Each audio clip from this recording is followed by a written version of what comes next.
হোয়াটসঅ্যাপে যদি আপনি লেখা বোল্ড করতে চান তাহলে লেখার আগে এবং পরে যে অংশটা বোল্ড করতে চান সেই অংশের মধ্যে আপনার স্টার চিহ্ন বসিয়ে দিতে হবে, অর্থাৎ লেখার প্রথমে স্টার চিহ্ন এবং শেষে স্টার চিহ্ন বসাতে হবে।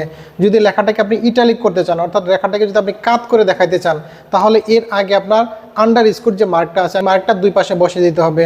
আপনারা টেক্সটকে যদি কেটে দিতে চান, মানে আমরা কোনো একটা লেখা লিখছি, লেখার পরে যদি কেটে দেই, যে ধরনের সিম্বল ব্যবহার করি সেটা যদি করতে চান, তাহলে টেক্সটের ঠিক আগে এই যে টিল্ট চিহ্নটা আছে, এটাকে বলে টিল্ট মার্ক, এই মার্কটার দুই পাশে বসিয়ে দিতে হবে। তাহলে দেখবেন যে লেখাটা একদম কাটা হয়ে গেছে। হোয়াটসঅ্যাপের টেক্সটকে যদি আপনি সিরিয়াল বাই সিরিয়াল লিখতে চান ডট আকারে, তাহলে আপনারা প্রথমে এইখানে একটা ড্যাশ চিহ্ন বসিয়ে দিবেন, ড্যাশ চিহ্ন বসিয়ে তারপর স্পেস দিবেন, তাহলে দেখবেন যে ডট আকারে লেখাটা চলে আসবে। এরপর এন্টার দিবেন, আরেকটা ডট আসবে, মানে এটা সিরিয়াল বাই সিরিয়াল হবে, কোনো নাম্বারিং হবে না।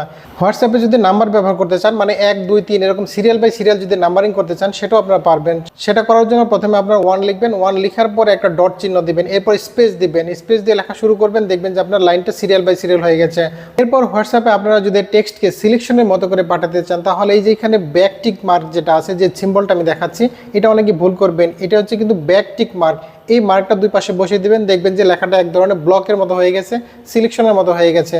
আপনারা এটা লাইনের মাঝখানেও করতে পারবেন। এই হোয়াটসঅ্যাপের এই ট্রিকগুলো যদি মনে রাখেন, তাহলে আপনার লেখার স্টাইলটা হয়ে যাবে অন্যরকম।